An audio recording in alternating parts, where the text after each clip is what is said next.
អ្នកភូមិទាំងពីរក៏សូត្រមន្តជាថាបង្កើតដែនសីមាអាគមនិងអញ្ជើញសត្វអាគមពីរក្បាល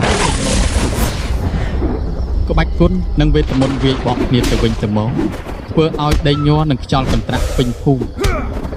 មួយសន្ទុះក្រោយមកនាយចិត្តបានវាយប្រហារធ្វើឲ្យបិសាចនោះដួលទៅលើដី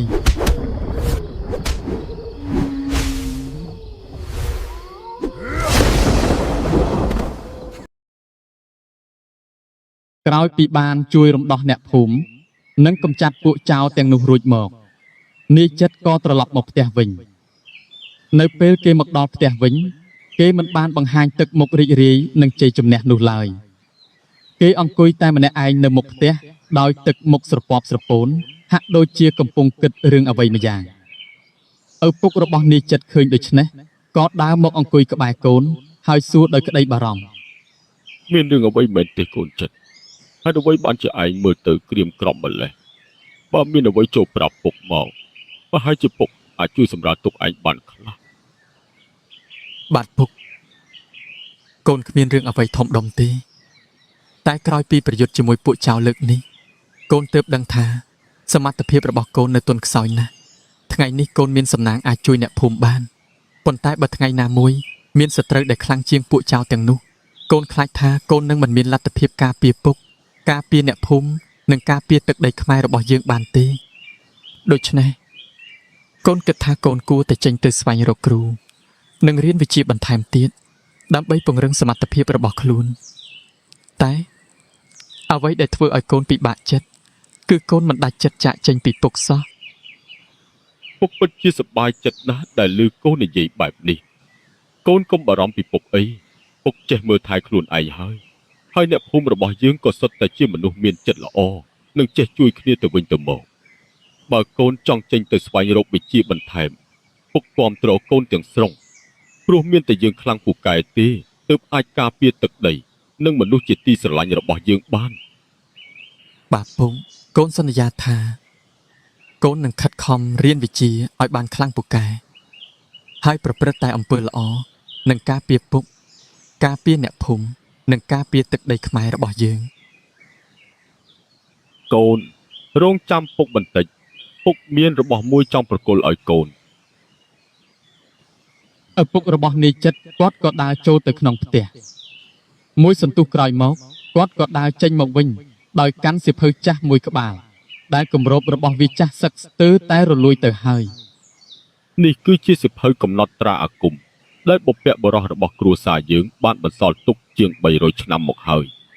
ជីតារបស់ពុកធ្លាប់និយាយថាបុព្វបុរសរបស់យើងគឺជាអ្នកខ្លាំងខាងអាគមម្នាក់តែជាអកុសលកូនចៅរបស់គាត់គ្មានអ្នកណាបន្តវេនពីគាត់សោះដោយសារតែពួកគាត់មិនមាននិស្ស័យខាងមន្តអាគមហើយក៏មិនអាចអានអក្សរបុរាណដែលមាននៅក្នុងសៀវភៅនេះបានទេដូច្នេះហើយទើបពុករក្សាវាទុកក្នុងហັບអស់ជាច្រើនឆ្នាំថ្ងៃនេះពុកបកគលវាឲ្យកូនប្រហែលថ្ងៃណាមួយកូននឹងជួបអ្នកប្រាជ្ញឬគ្រូណាម្នាក់ដែលអាចបកស្រាយអក្សរបុរាណទាំងនេះបាននាយចិត្តទទួលសៀវភៅមកកាន់ក្នុងដៃភ្លាមនោះគេមានអារម្មណ៍កក់ក្ដៅនិងស្និទ្ធស្នាលជាមួយវាយ៉ាងចម្លែកហាក់ដូចជាសៀវភៅមួយនេះកំពុងរងចាំគាត់មកយូរណាស់ហើយពិតជាគួរឲ្យស្ដាយចំណេះវិជ្ជាដែលគាត់បានបន្សល់ទុកណាស់ចម្លែកណាស់កូនមានអារម្មណ៍ថាសៀវភៅនេះដូចជាមានអ្វីមួយកំពុងហៅកូនសង្ឃឹមថាថ្ងៃណាមួយកូននឹងអាចអានអក្សរបុរាណទាំងនេះបានពុកកូនគិតថាព្រឹកស្អែកនេះកូននឹងចេញដំណើរទៅហើយណាពុកលុះព្រឹកស្អែកឡើងនាយចិត្តក៏លាឪពុកធ្វើដំណើរចេញទៅស្វែងរកគ្រូដើម្បីរៀនវិជ្ជានៅតាមតំបន់នានាឪពុករបស់គេសម្លឹងមើលកូនប្រុសដែលកំពុងដើរចាកឆ្ងាយទៅដោយទឹកមុខញញឹមលាយឡំនឹងក្តីជឿជាក់និងក្តីសង្ឃឹមថាថ្ងៃណាមួយកូនប្រុសរបស់ខ្លួននឹងក្លាយជាវីរបុរសដ៏អស្ចារ្យបន្ទាប់ពីធ្វើដំណើរអស់ជាច្រើនថ្ងៃនាយចិត្តក៏មកដល់ស្រុកមួយនៅតាមផ្លូវគេបានឃើញបុរសចំណាស់និងស្ត្រីចំណាស់ពីរនាក់ជាប្តីប្រពន្ធកំពុងដើរយ៉ាងប្រញាប់ប្រញាល់ដោយទឹកមុខពោពេញទៅដោយភាពភ័យខ្លាចហាក់ដូចជាកំពុងគេចពីគ្រោះអាសន្នអ្វីមួយលោកពូអ្នកមីងតើអ្នកទាំងពីរកំពុងទៅណានឹងហេតុអ្វីបានជាប្រញាប់ម្ល៉េះមើលទៅដូចជាមានរឿងអ្វីតើមែនទេនេះក្មួយអើយកុំចូលទៅក្នុងភូមិនោះអីប៉ុន្មានថ្ងៃមកនេះ អ្នកភូមិស្លាប់ជាបន្តបន្ទាប់ដោយគ្មាននរណាដឹងមូលហេតុទេអ្វីដែលគួរឲ្យខ្លាចនោះគឺអ្នកស្លាប់ទាំងអស់នៅសល់តែគ្រោងឆ្អឹងបាត់សាច់អស់គ្មានសល់ក្មួយឆាប់ចេញពីទីនេះទៅបើមិនចង់បាត់បង់ជីវិតទេ មែនហើយក្មួយឯងនៅក្មេងស្រស់ស្អាតហើយមើលទៅក៏ជាមនុស្សល្អទៀតកុំយកជីវិតមកបោះបង់ចោលនៅទីនេះអីពួកពូមីងគិតថាលាឯងទៅសិនហើយណា បានលោកពូអ្នកមីងសូមធ្វើដំណើរទៅចុះ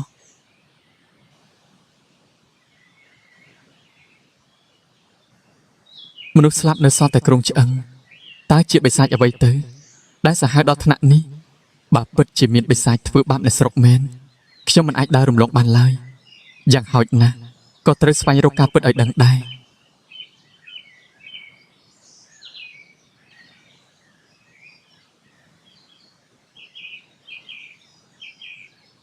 ណែតាពេជ្រងាកទៅក្រោយមើលអាកំឡោះនោះវានៅតែដើរចូលភូមិទៀត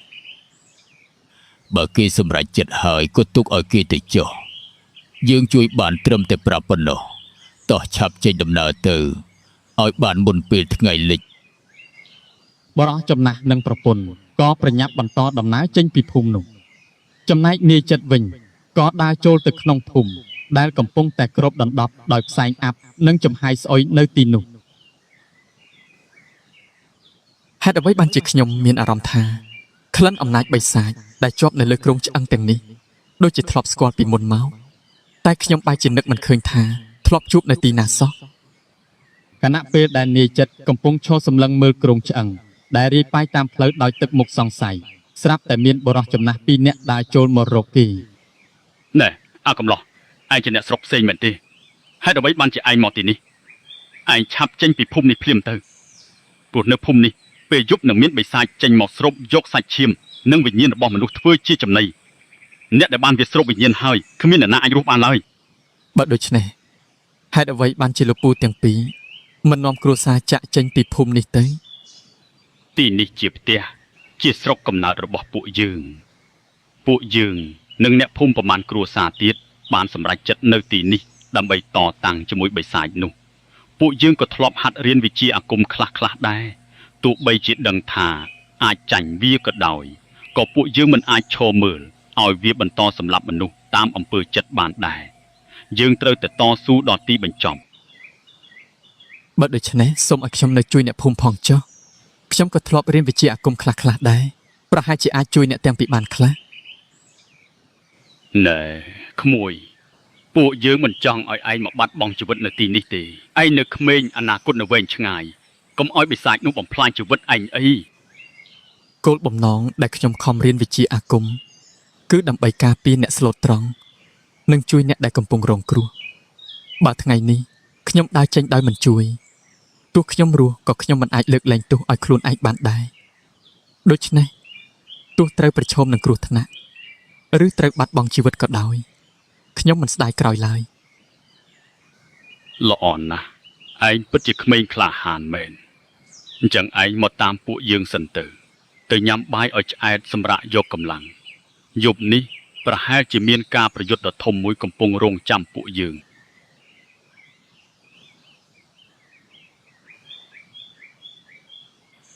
នេះជាគ្រួសាររបស់ខ្ញុំម្នាក់នេះជាប្រពន្ធរបស់ខ្ញុំចំណែកក្មេងស្រីទាំងពីរនាក់នោះម្នាក់ជាកូនស្រីរបស់ខ្ញុំហើយម្នាក់ទៀតជាក្មួយស្រីរបស់ខ្ញុំ នាងគឺជាកូនស្រីរបស់ខ្ញុំ នាងស្អាតដូចជាម្ដាយរបស់នាងណាស់តែម្ដាយរបស់នាងត្រូវអាបិសាចនោះសម្លាប់កាលពី5ថ្ងៃមុនពេលដែលពួកយើងទៅដល់សពរបស់នាងនៅសល់តែគ្រោងឆ្អឹងតែប៉ុណ្ណោះសូម្បីតែសាច់បេះដូងក៏គ្មានសល់ដែរអាបិសាចនោះពិតជាសាហាវណាស់ខ្ញុំត្រូវតែសងសឹកគំនុំឈាមនេះឲ្យបានទោះបីជាខ្ញុំត្រូវស្លាប់ក៏ដោយ អាបិសាចពួកឯងសម្លាប់មនុស្សធ្វើឲ្យគ្រួសារគេបែកបាក់ធ្វើឲ្យប្តីបាត់ប្រពន្ធកូនបាត់ម្ដាយនិងធ្វើឲ្យអ្នកស្លូតត្រង់រស់នៅក្នុងភាពភ័យខ្លាចរាល់ថ្ងៃដើម្បីការពារមនុស្សស្លូតត្រង់យើងត្រូវតែកម្ចាត់ពួកឯងឲ្យអស់ មេឃចាប់ផ្ដើមងងឹតបន្តិចម្ដងព្រះច័ន្ទត្រូវពពកខ្មៅបាំងចិត្តអស់ ខ្យល់ត្រជាក់បក់បង្កើតសម្លេងគួរឲ្យព្រឺសម្បុរស្ត្រីនិងកុមារទាំងអស់នាំគ្នាចូលសំងំនៅក្នុងផ្ទះចំណែកនាយចិត្តនិងអ្នកភូមិ2នាក់ដែលចេះវិជ្ជាអាគមឈរចាំនៅខាងមុខផ្ទះដោយភាពក្លាហានសម្លេងឆ្កែលូយ៉ាងខ្លាំងបានបន្លឺឡើងពីគ្រប់ទិសទីសត្វទីទុយស្រែកលាន់រំពងរួមជាមួយខ្យល់ត្រជាក់ដែលបក់កាន់តែខ្លាំងធ្វើឲ្យបរិយាកាសទាំងមូលពោពេញទៅដោយភាពអាប់អួររំពេចនោះនៅខាងមុខពួកគេស្រាប់តែមានរង្វង់ពន្លឺពណ៌ខ្មៅមួយលេចឡើងផ្លូវលំហអាចកបាក់មួយក៏បានចំហឡើងហើយស្រមោលដ៏ធំមួយក៏ហោះចេញពីក្នុងផ្លូវលំហនោះ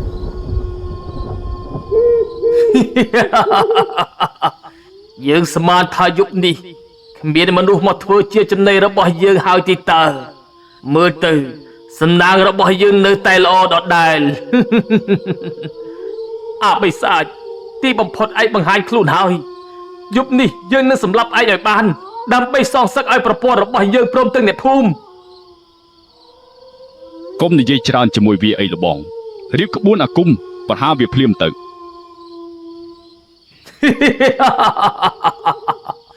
ត្រឹមតែពួកឯងក៏ចង់មកសងសឹកនឹងយើងដែរមិនស្គាល់ពីកម្រិតរបស់ខ្លួនមែនមិនអីទេថ្ងៃនេះយើងនឹងបញ្ជូនឯងទៅជួបនឹងប្រពន្ធរបស់ឯងព្រមទាំងអ្នកភូមិទាំងនោះ អ្នកភូមិទាំងពីរក៏សូត្រមន្តជាថាបង្កើតដែនសីមាអាគមនិងអញ្ជើញសត្វអាគមពីក្បាលចេញមកចំណែកនាយចិត្តមិនទាន់ចូលប្រយុទ្ធភ្លាមទីគេសម្លឹងមើលបិសាចនោះដោយយកចិត្តទុកដាក់ភ្លាមនោះ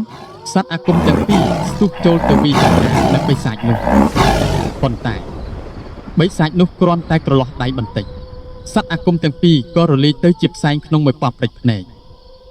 ដែនសីមាអាគមក៏បែកបាក់ភ្លាមអ្នកភូមិទាំងពីរត្រូវកម្លាំងនោះបោកផ្លង់ទៅក្រោយដួលដេកលើដីរងរបួសយ៉ាងធ្ងន់ ណែក្មួយឯងឆាប់រត់ទៅពួកយើងមិនអាចយកឈ្នះវាបានទេកុំឲ្យបាត់បង់ជីវិតដោយឥតប្រយោជន៍អីណា អ្នកទាំងពីរសម្រាប់យកកម្លាំងចុះ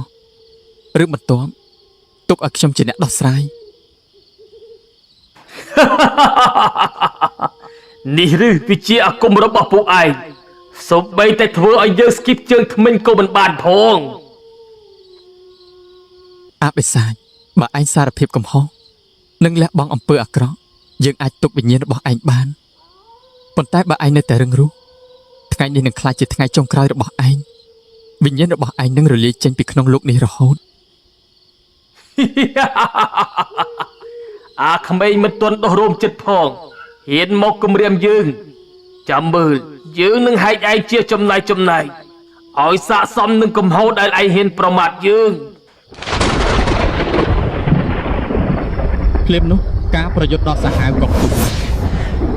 ក្បាច់គុណនិងវេទមន្តវាយបកគ្នាទៅវិញទៅមកធ្វើឲ្យដីញ័រនិងខ្យល់កន្ត្រាក់ពេញភូមិមួយសន្ទុះក្រោយមកនាយចិត្តបានវាយប្រហារធ្វើឲ្យបិសាចនោះដួលទៅលើដី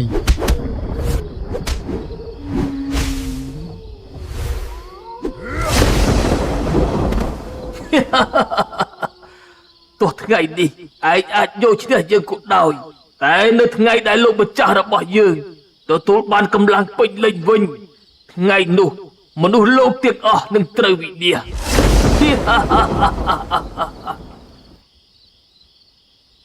និយាយចប់រាងកាយរបស់បិសាចក៏ប្រែជាផ្សែងខ្មៅហើយរលាយបាត់ទៅក្នុងខ្យល់អ្នកភូមិទាំងអស់នាំគ្នាអបអរសាទរដោយសេចក្តីត្រេកអរប៉ុន្តែនាយចិត្តមិនបានញញឹមឡើយគេសម្លឹងទៅលើមេឃដោយទឹកមុខក្រៀមក្រំ លោកម្ចាស់របស់អបិសាចនេះតើគេជានរណាតើពេលនេះគេលាក់ខ្លួននៅឯណាហើយផែនការដែលវានិយាយនោះជាអ្វី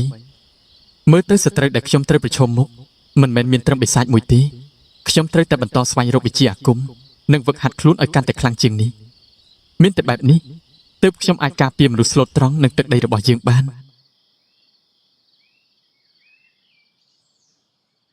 លុះព្រឹកឡើងអ្នកភូមិជាច្រើននាំគ្នាមកថ្លែងអំណរគុណដល់នាយចិត្តដែលបានជួយកម្ចាត់បិសាចនិងសង្គ្រោះជីវិតអ្នកភូមិទាំងមូល អូអរគុណណាស់អ្នកកំឡោះបើមិនបានក្មួយជួយទេយប់មិញនេះប្រហែលជាអ្នកភូមិយើងទាំងអស់ត្រូវបាត់បង់ជីវិតអស់ទៅហើយក្មួយជាអ្នកមានគុណរបស់ភូមិយើងថ្ងៃក្រោយបើក្មួយមានរឿងឲ្យត្រូវការឲ្យពួកពូជួយប្រាប់មកចុះទោះត្រូវប្រថុយជីវិតក៏ពួកពូនឹងជួយក្មួយដែរ ស សូមអរគុណលោកពូទាំងអស់គ្នាប៉ុន្តែក្មួយមិនហ៊ានទទួលពាក្យថាអ្នកមានគុណនោះទេក្នុងនាមជាអ្នករៀនវិជ្ជាមិនថាជាខ្ញុំឬអ្នកណាទេបើឃើញមនុស្សស្លូតត្រង់រងគ្រោះគឺត្រូវតែចេញមុខជួយនេះជាអ្វីដែលអ្នករៀនវិជ្ជាគួរតែធ្វើហើយក្មួយគិតថាមួយរយៈនេះពួកបិសាចប្រហែលជាមិនហ៊ានត្រឡប់មកទីនេះវិញទេ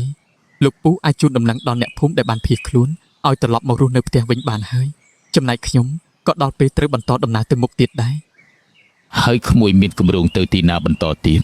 ខ្ញុំចង់បន្តស្វែងរកគ្រូដើម្បីរៀនវិជ្ជាបន្ថែមឲ្យបានខ្លាំងដើម្បីមានសមត្ថភាពការពារមនុស្សស្លូតត្រង់ បើដូច្នេះពូសុំណែនាំឲ្យក្មួយទៅភ្នំត្បែងពូធ្លាប់ឮអ្នកចាស់និយាយថានៅទីនោះមានអ្នកសាចាំងនិងអ្នកប្រាជ្ញដែលមានវិជ្ជាខ្លាំងជាច្រើនរស់នៅពួកគាត់មិនងាយទទួលសិស្សទេប៉ុន្តែបើក្មួយមាននិស្ស័យប្រហែលជាពួកគាត់នឹងទទួលក្មួយក៏ថាបាន ពិតមែនទេលោកពូបើដូច្នេះខ្ញុំនឹងធ្វើដំណើរទៅភ្នំត្បែងសូមអរគុណចំពោះការណែនាំរបស់លោកពូ សូមឲ្យក្មួយធ្វើដំណើរដោយសុវត្ថិភាពនិងសម្រេចបានដោយបំណង នីចិត្តក៏លាអ្នកភូមិទាំងអស់រួចធ្វើដំណើរឆ្ពោះទៅកាន់ភ្នំត្បែងព្រះអាទិត្យកាន់តែរះខ្ពស់អាកាសធាតុចាប់ផ្ដើមក្តៅលុះធ្វើដំណើរបានមួយសន្ទុះគេក៏ឈប់សម្រាកក្រោមដើមឈើធំមួយ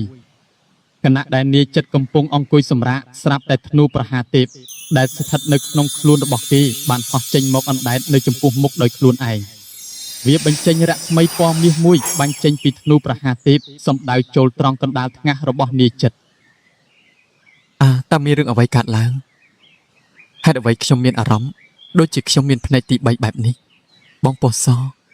បងឆាប់ចេញមកបងតើធ្នូប្រហាទេពបានផ្ដល់សមត្ថភាពអ្វីដល់ខ្ញុំទៀតហើយបង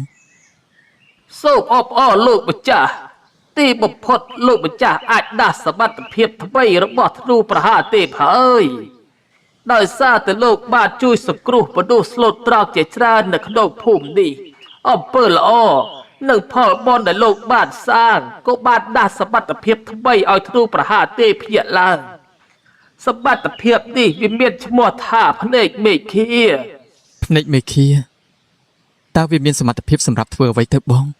ហើយមិនក៏បងដូររូបរាងបែបនេះ ដោយសារតែខ្ញុំទទួលបានអំណាចផលបុណ្យខ្លះពីលោកម្ចាស់ទើបបានជាខ្ញុំវិវត្តខ្លួនទៅជាសត្វអ្នកបានហើយសម្រាប់ភ្នែកមេឃានេះលោកម្ចាស់អាចមើលឃើញនៅអ្វីដែលមនុស្សធម្មតាមិនអាចមើលឃើញតែសមត្ថភាពនេះនៅមិនទាន់ភ្ញាក់ពេញលេញនៅឡើយទេនៅពេលដែលលោកម្ចាស់សាងអំពើល្អនិងជួយសង្គ្រោះមនុស្សកាន់តែច្រើនផលបុណ្យនោះនឹងធ្វើឲ្យភ្នែកមេឃានេះវិវត្តដាស់សមត្ថភាពថ្មីជាបន្តបន្ទាប់ បើដូច្នេះពិតជាល្អណាស់បងខ្ញុំនឹងប្រើសមត្ថភាពនេះដើម្បីកម្ចាត់អំពើអាក្រក់មិនឲ្យវាបំផ្លាញទឹកដីរបស់យើងជាដាច់ខាត ធ្នូប្រហាទេពក៏ហោះចូលទៅក្នុងខ្លួននាយចិត្តវិញហើយភ្នែកមេឃានៅកណ្ដាលថ្ងាសបញ្ចេញពន្លឺមួយផ្លែតមុននឹងលិបចូលទៅក្នុងថ្ងាសរបស់នាយចិត្តបន្ទាប់មកនាយចិត្តក៏បន្តដំណើរឆ្ពោះទៅកាន់ភ្នំត្បែង